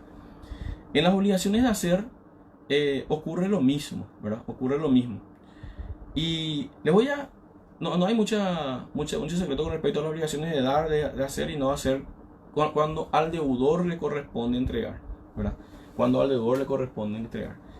Pero el tema sí radica en la ejecución por un tercero. Y me permito un ratito, voy a tomar agua. Perdón. ¿Se puede solicitar el cumplimiento de una obligación por un tercero? Sí se puede. Se puede perfectamente. Y les voy a citar los ejemplos, ¿verdad? Por ejemplo, yo me comprometo a entregar 100 millones de guaraníes al doctor Juan Blanco y no puedo, no tengo, ¿verdad? ¿Qué pasa entonces en ese caso? Viene otra persona que sus motivos podemos decir de que es mi deudor, ¿verdad? O es alguien que me aprecia mucho, como mi mamá, ¿verdad? Entonces, o algún amigo, y le dice al doctor, señor Juan Blanco, doctor Juan Blanco, doctor, yo te quiero, me quiero comprometer contigo a entregarte los 100 millones de guaraníes, ¿verdad? Y a él, en este caso, no le interesa tanto mi persona que yo le entregue, lo que le interesa es que se le entregue los 100 millones de guaraníes. Entonces, en ese caso, va a aceptar el cumplimiento por un tercero de la obligación de dar. Lo mismo ocurre en las obligaciones de hacer. Si una persona se compromete, ¿verdad?, a realizar una determinada actividad o servicio y no sea intuitu personae, ¿verdad? Intuitu personae, entonces en ese caso podrá hacerlo, ¿verdad?, otra persona a costa del deudor. Podrá hacer, toda vez que no sea intuitu personae. ¿Qué es lo que significa intuitu personae? Que las cualidades del deudor, por ejemplo, sea un cantante, un futbolista, un artista plástico, un señor que pinta cuadros magníficos, maravillosos, ¿verdad? En ese caso no se puede suplir, no puede hacer un tercero la obligación, y lo único que va a quedar es pedir indemnización de daño y perjuicio. Pero en el caso de que no sea instituto personal, se puede solicitar el cumplimiento de la prestación, ¿verdad?, que va a realizar otra persona, pero a costa del deudor, Bueno, y lo mismo ocurre en las obligaciones de no hacer. En las obligaciones de no hacer, si la abstención no se cumplió, o sea, se hizo, ¿verdad?, y se puede destruir, se hará la destrucción a costa del deudor.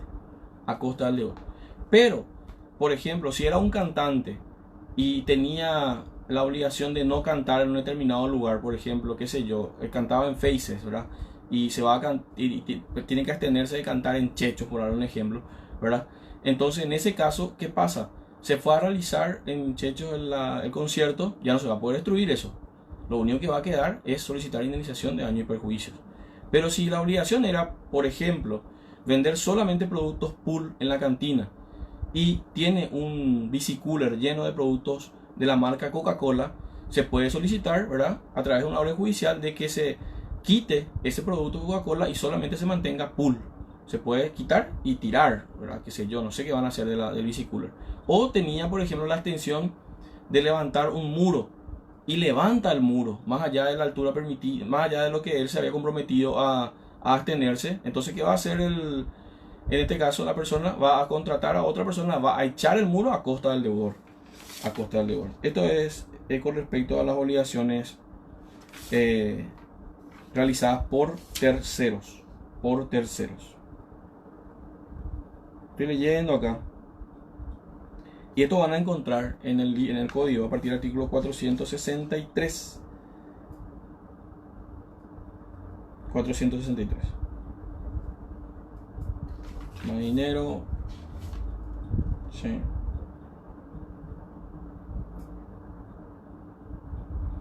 478. Vamos a leer el 478.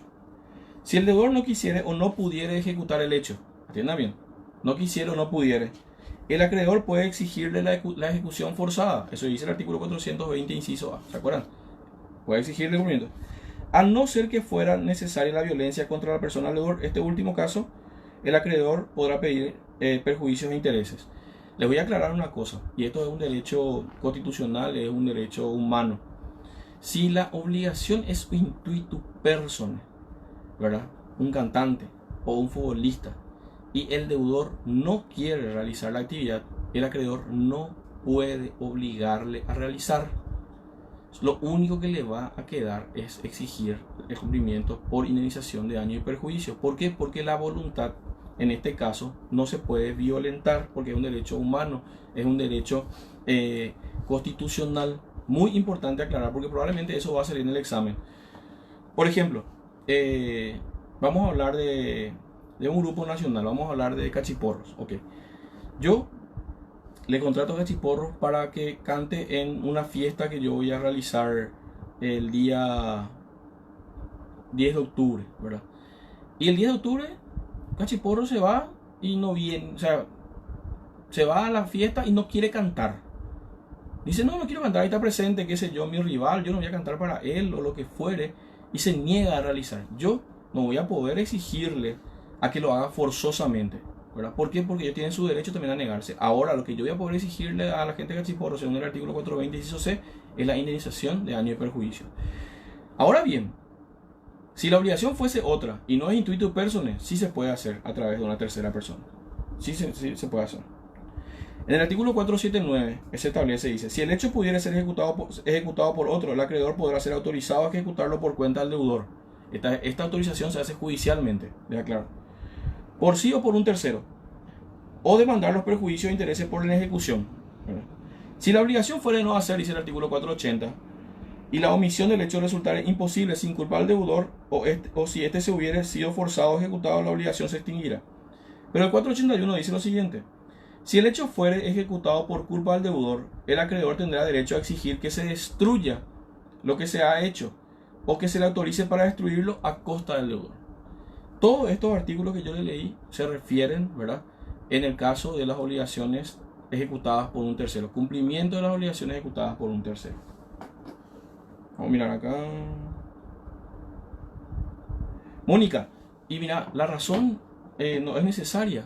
O sea, que en este caso si se niega, ¿verdad? Y no tiene ningún sentido o fundamento, a no ser que sea fuerza mayor o otras cuestiones, ese tipo de razón es la que nosotros vamos a decir que no podemos forzar, ¿verdad? Creo que existe un caso, no sé si está en el libro del doctor, no me acuerdo de esto, de que hubo un caso de una banda de rock, ¿verdad?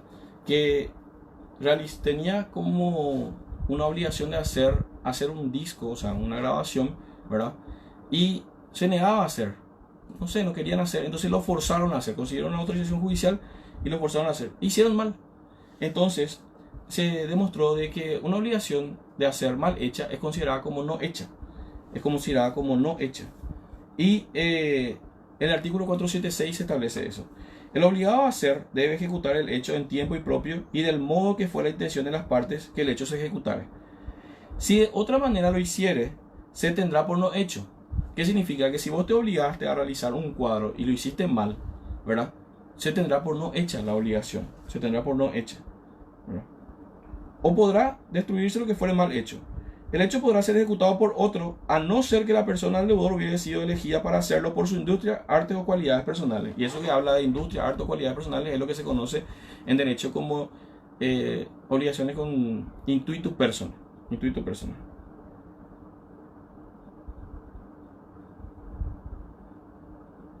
También, ¿verdad? También en el caso de que habla Gustavo, ¿verdad? En el artículo 481. Y acá en primer término, si se puede destruir, pagará el costo de la destrucción, ¿verdad? Y si hay daño y perjuicio, también lo pagará. Bueno, vamos a continuar. En la lección 25, hablamos ya del cumplimiento indirecto, que es la indemnización por daños y perjuicios, ¿verdad? Ustedes tienen que saber de que en el caso del cumplimiento indirecto, ¿verdad?, de la indemnización de daño y perjuicio, esto se divide en contractual y extracontractual. Qué importante es que esto nosotros podamos tener en cuenta. ¿Por qué? Porque la obligación contractual es aquella que surge, ¿verdad?, del acuerdo de voluntades. Cuando un acreedor y un deudor se ponen de acuerdo para realizar una determinada vinculación obligacional, ¿verdad?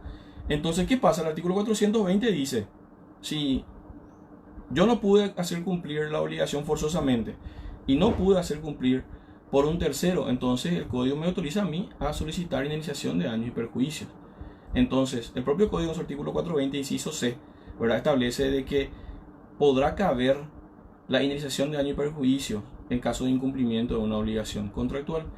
Y con respecto a la obligación extracontractual, que es la más común también, ¿verdad?, se da en el libro tercero, en el artículo 1833. 1833, vamos a ir hasta allá, hasta el 1833, que es de las otras fuentes de las obligaciones. Busquen ya. Hay que diferenciar bien el tipo de cómo nació la vinculación. Si nació por acuerdo, entonces en ese caso se llamará indemnización contractual. Y si nació por un hecho que antes era considerado, por ejemplo, un cuasi delito, un delito, un accidente, o algo que no tiene la voluntad de la otra persona, entonces en ese caso se llamará indemnización extracontractual. El ejemplo más claro es un accidente de tránsito. El ejemplo más claro es un accidente de tránsito. ¿Por qué? Porque en el accidente de tránsito no existe voluntad de una de las partes, por lo menos, ¿verdad?, de ser dañado. Yo creo que nadie en su sano juicio sale de su casa con la idea de que alguien le choque, ¿verdad? Y también yo creo y considero de que nadie en su sano juicio sale de su casa con la idea de chocarle a otra persona. Pero ¿qué pasa si ocurre esta actividad? Un accidente le choca a otra persona. Entonces, a partir de ahí, la persona que fue chocada se convierte en acreedor. Le va a exigir el cumplimiento de la indemnización a la otra persona que le chocó, que es justamente la indemnización de daño y perjuicio. Y eso está establecido en el artículo 1833 en adelante. Eso es por dar un ejemplo, el ejemplo del accidente de tránsito. El 1833 dice: el que comete un acto ilícito queda obligado a resarcir el daño. Si no mediare culpa, se debe igualmente indemnización en los casos previstos por la ley. Y después nosotros vamos a hablar de eso en la factores objetivos de atribución de la responsabilidad civil. No creo que hablemos de esto ahora. Voy a revisar, perdón. Contractual, indemnización contractual en ejecución, mora, sí. Cláusula penal, otra vez. Y después ya habla de los privilegios. No, acá no vamos a hablar de los factores objetivos de atribución de la responsabilidad civil. Seguramente vamos a hablar más adelante, que está también acá. Que se habló eso en hecho de acto jurídico. Por ejemplo, hablamos de la responsabilidad por hecho ajeno, la responsabilidad refleja, hablamos de la responsabilidad sin culpa, la responsabilidad objetiva, y así se ve. Después tenemos otra vez otro tipo de situaciones, ¿verdad? Bueno, perdón.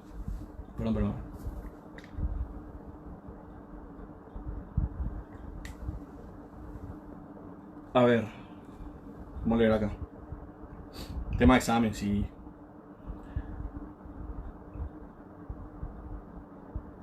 Silsa me dice si el sujeto activo puede negarse también al cumplimiento por tercero.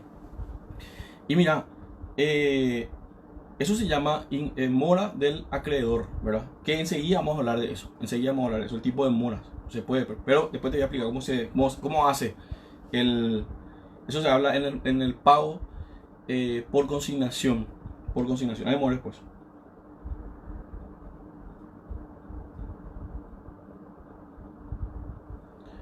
Sofía Ratazzi me pregunta: ¿no se le puede obligar por la sacralidad del ser humano y por también lo haría de mala gana? O sea, claro.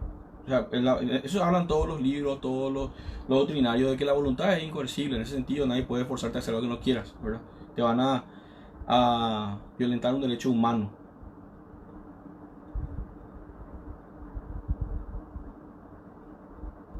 A ver. Mario dice: en caso de realizar un juicio sobre cumplimiento de contrato y no se solicitó la indemnización por daños y perjuicios y ya pasó 2 años, ¿se puede aún solicitar la indemnización? Ya prescribió. Pasa que vos tenés que elegir, Mario, en este caso, ¿verdad? Cumplimiento de contrato o indemnización. Porque, ¿qué querés? ¿Querés que se cumpla el contrato o no se cumpla el contrato? Eso es muy importante, ¿verdad? Si vos demandás por cumplimiento de contrato, el juez le va a obligar a cumplir el contrato si vos demostrás de que se puede cumplir todavía, ¿entendés? Pero si vos ya no tenés más interés porque, qué sé yo, incumplió en tiempo y forma. Les voy a dar un ejemplo. El ejemplo que el doctor Martínez Simón siempre menciona y siempre da es el caso, por ejemplo, del vestido de bodas. Dice: no hay nada más inservible que un vestido de bodas que llega al día siguiente, que fue pactada la boda. O sea, el vestido de boda es para lucir el día de la boda. Esa es la realidad. Entonces, si yo me comprometí a entregar una cosa, un vestido, ¿verdad? Una actividad, un servicio que va a terminar siendo un vestido, y llega el día que yo me iba a casar y no llega, entonces ¿para qué yo después voy a querer cumplimiento por un tercero? No me va a servir de nada. No le voy a pedir a otra modista que me haga el vestido de boda, porque el vestido de boda tiene que utilizarse en la boda y lo único que vas a poder reclamar ya es la indemnización de daño y perjuicio. O sea que es muy importante aclarar de que hay muchísimos casos, de hecho es muy normal, de que usualmente si el deudor no cumple, directamente se lo demanda por indemnización de daño y perjuicio. Porque ya no sirve de otra forma. Bueno, el 1835, resulta que con respecto al cumplimiento indirecto, existe un factor muy importante, y el autor siempre habla de esto, del daño, ¿verdad? El daño es un menoscabo, el daño es todo menoscabo realizado a la persona, a sus bienes, a sus intereses, ¿verdad? Cuando una persona sufre un menoscabo en sus intereses, en su persona, sea física, psíquica, material o inmaterial, está sufriendo un daño, ¿verdad? Y en este caso, para que usualmente, ¿verdad?, se dé el caso de la indemnización y perjuicio, debe de existir un daño. Debe de existir un daño, o por lo menos potencialmente pudo haberse dado el daño.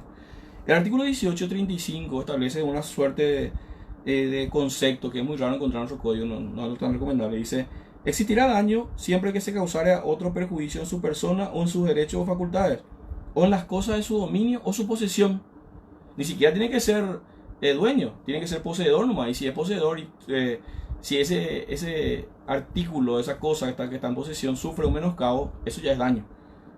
La obligación de reparar se extiende a toda lesión material o moral causada por el acto ilícito. La acción por indemnización del daño moral solo competirá al damnificado directo. Si el hecho hubiera resultado su muerte, únicamente tendrán acción los herederos forzosos. Esto ya en el caso de las situaciones cuando se reclaman daño moral. Si una persona declara daño moral, solamente el afectado puede solicitar daño moral. Vamos a aclarar. El 1833 ya le leí. Y bueno, después tenemos la estimación del daño que está en el artículo 1855, ¿verdad? Existen varios tipos de daños, ¿verdad?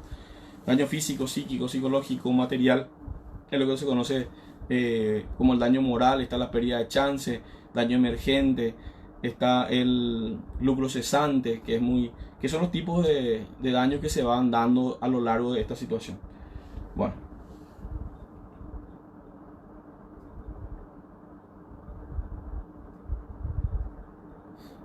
Voy a leer lo que dice Rocío.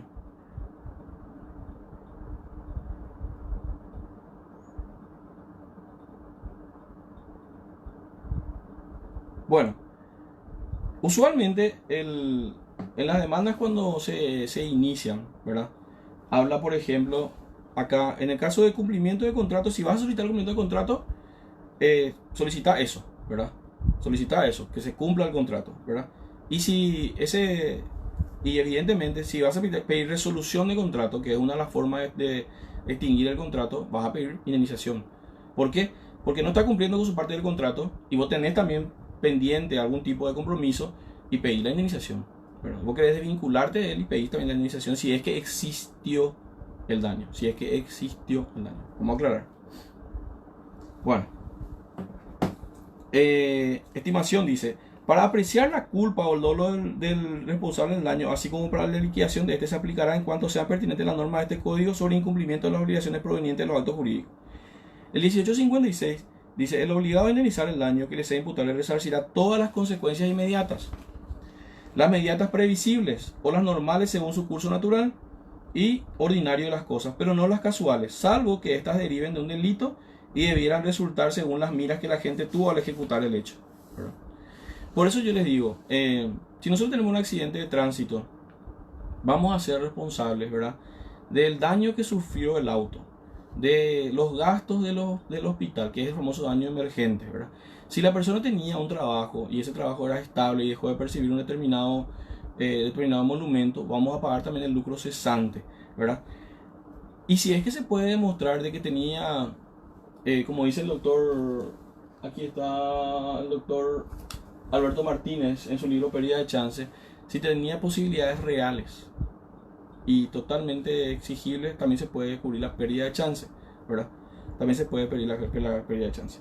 Y las casuales solamente cuando derivan de algún tipo de ilícito, ¿verdad? Algún tipo de delito. Bueno. A ver. Después habla de las clases de indemnización, ¿verdad? Habla de la mora, imputabilidad, culpa, dolo, indemnización extracontractual, indemnización, responsabilidad por hecho propio y por hecho ajeno, responsabilidad por culpa, doctrina de la materia vigente, que es la lección 26. Después ya habla de la cláusula penal y por último privilegios. Bueno, voy a hablarles de la situación de la mora, ¿verdad? Y cuando hay culpa y dolo. Perfecto. Entonces, para poder... Esto vamos a hablar de la iniciación contractual. Espérenme un ratito. Que vamos a encontrar en el 561, ¿verdad? Lugar y tiempo del pago.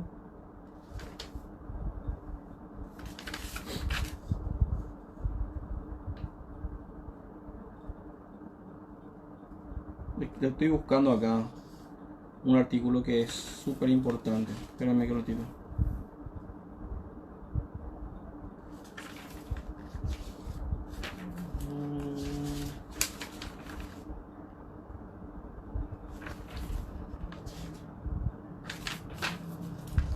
Increíble, eso ya encontré y ahora no estoy encontrando.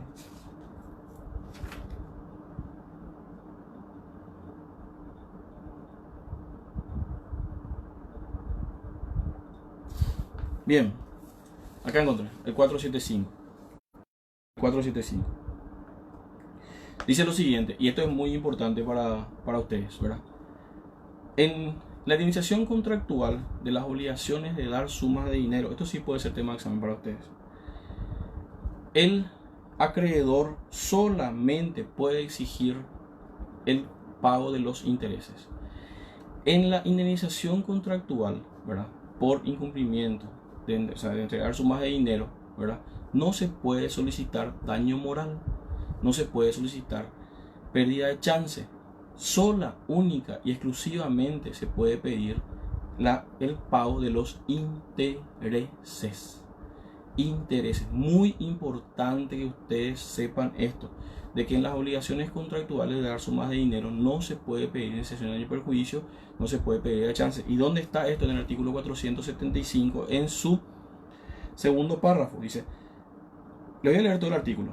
En las obligaciones de dar sumas de dinero no podrán estipularse intereses moratorios o compensatorios ni comisiones superiores a las tasas máximas establecidas por el Banco Central, bajo la pena de nulidad de la cláusula respectiva, cualquiera sea la denominación que se asigne a la prestación accesoria a cargo del deudor.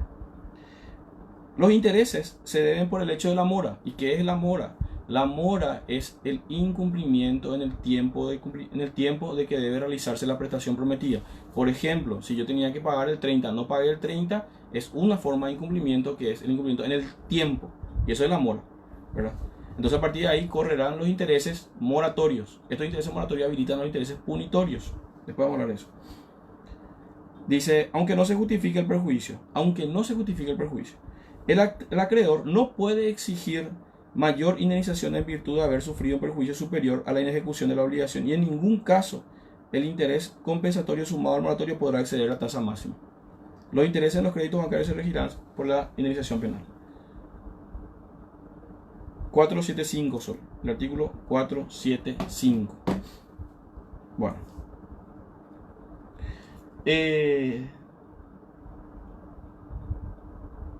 el caso de la imputabilidad, cuando es por culpa, él va a hacerse responsable de las consecuencias mediatas e inmediatas, ¿verdad? Pero cuando es por dolo, que significa que quiso realizar, ¿verdad? También será culpable por las casuales, ¿verdad? Yo creo que eso es muy importante aclarar. Si es por culpa, en este caso solamente va a ser las inmediatas, ¿verdad? Y las mediatas previsibles. Pero si tiene dolo, ¿verdad? Una intención dañosa de querer realizar, ¿verdad? El daño, o sea, querer realizar el daño, entonces en ese caso también deberá las casuales, si es un delito. Después habla de la responsabilidad por hecho propio y por hecho ajeno, responsabilidad por culpa, que está en el artículo 1842, que son los factores de atribución, factores objetivos de atribución de la responsabilidad. Bueno, vamos a establecer una diferenciación. El código, en su artículo 1833, establece de que el que comete un acto ilícito queda obligado a resarcir el daño. Eso se llama responsabilidad por hecho propio. Pero el infine abre la posibilidad de que una persona que no cometió el hecho dañoso sea responsable de indemnizar cuando el código así lo establezca, la ley así lo establezca, y dice, si no mediare culpa, o sea, yo no hice, ¿verdad? En este caso, no fue mi intención realizar el hecho dañoso, se debe igualmente indemnización en los casos previstos por la ley, directa o indirectamente, directa o indirectamente. Y esto está regulado en la responsabilidad por hecho ajeno. La responsabilidad refleja en el 1842, que ustedes ya dieron eso en hecho de acto jurídico. El que cometiera un acto ilícito actuando bajo la dependencia o con autorización de otros compromete también la responsabilidad de este. El principal quedará exento de responsabilidad si prueba que el daño se produjo por culpa de la víctima. En el caso del 1843, ¿verdad?, que habla de los padres son responsables de los daños causados por los hijos menores cuando habitan con ellos. Y continúa. Aquí es muy importante. La responsabilidad por riesgo creado, que es conocida por la responsabilidad sin culpa. El 1846 dice: el que crea un peligro con su actividad o profesión por la naturaleza de ella o por los medios empleados responde por el daño causado, salvo que pruebe fuerza mayor o que el perjuicio fue ocasionado por culpa exclusiva de la víctima o un tercero. En este caso, si la actividad es considerada riesgosa, ¿verdad?, peligrosa, y causa un daño, la persona que causó el daño, aunque no haya tenido la culpa, deberá indemnizar el daño por su propia actividad riesgosa, ¿verdad? Después había otro que les quiero leer. Espérenme que un ratito.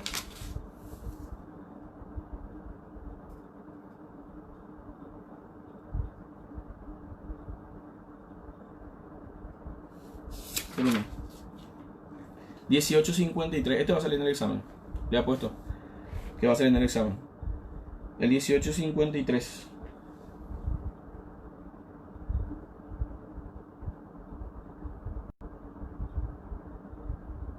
Sofía, todavía no hablamos del derecho de prevención en las obligaciones solidarias. Eso vamos a mencionar luego cuando estemos desarrollando mañana, creo que es.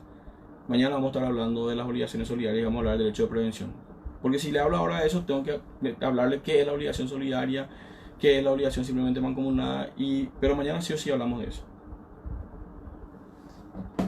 El 1853 y 1854 en materia de responsabilidad sin culpa. Atiendan bien, porque les va a salir en el examen. Acá ya les voy a dar un regalito.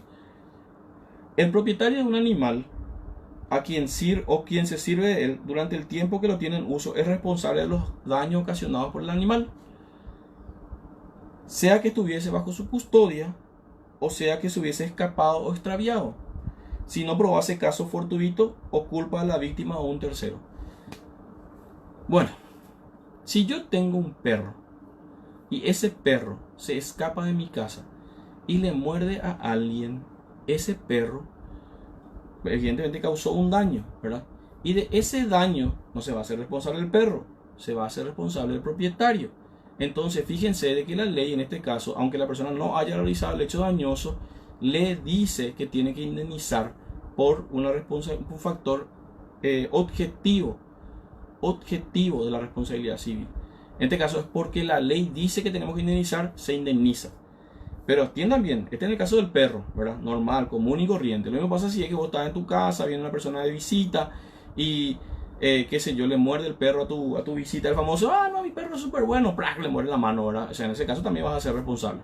Porque entró por tu autorización y fue a través de tu autorización que ingresó a tu casa y tu perro causó un daño. Pero atiendan bien el 1854, que aquí justamente va a estar el tema de examen para ustedes. Dice: el daño causado por un animal feroz será siempre imputable al dueño o guardián, aunque no le hubiese sido posible evitar el daño y aunque el animal se hubiera soltado sin culpa de ellos. Si yo tengo un puma, ¿verdad?, como mascota en mi casa, yo voy a ser responsable de lo que ese puma haga siempre, ¿verdad? Aunque ellos hubiesen querido evitar el daño o si se escapó, siempre voy a ser responsable. Ahí ya no se puede utilizar caso fortuito o culpa de la víctima o un tercero. Si yo tengo un puma y ese puma causa un daño, siempre voy a ser responsable. El caso del animal feroz.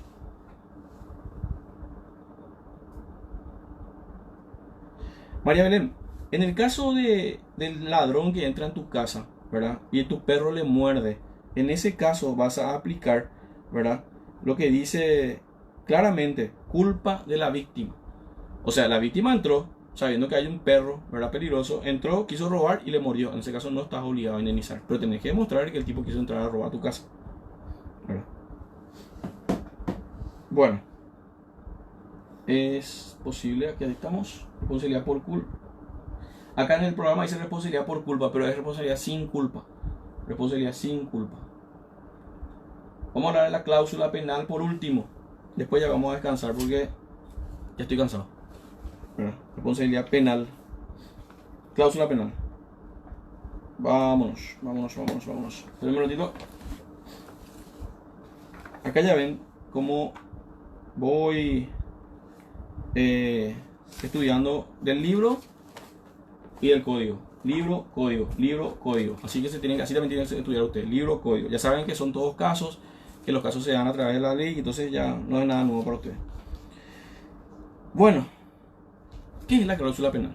La cláusula penal entra dentro de la categoría de la indemnización predeterminada. Se da cuando las partes en un contrato, ¿verdad? Acreedor y deudor, anticipadamente establecen la cuantía de la indemnización en caso de incumplimiento, sea por mora, o sea por incumplimiento parcial, o sea por incumplimiento total. Estas personas dicen de que en caso de retardo por mora, el retraso por la mora va a ser de 1.000.000 de guaraníes por día. Tiene dos funciones, ¿verdad? La primera función es psicológica, que le permite al acreedor establecer de que el deudor tiene que cumplir en tiempo y forma, porque si no cumple en tiempo y forma va a tener que pagar una indemnización predeterminada. Porque en el caso de la cláusula penal, la indemnización hay que pagarla sí o sí por el solo hecho de incurrir en mora, aunque no es necesario demostrar el daño. ¿Me entienden? Esto es muy importante aclarar. Evidentemente tiene una función indemnizatoria, ¿verdad? ¿Por qué? Porque en este caso la cláusula penal lo que hace es establecer de antemano el valor económico del daño, ¿verdad? Que no podrá variar a no ser que se dé excepcionales situaciones.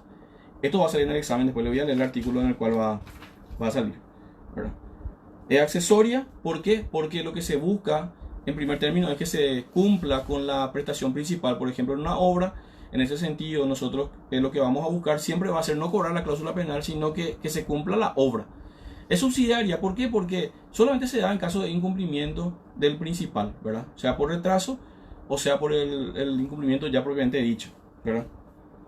Es condicional, está totalmente condicionado a la situación de que ocurra ese retraso, ese incumplimiento. Si no ocurre el retraso o incumplimiento, no va a haber ejecución de la cláusula penal.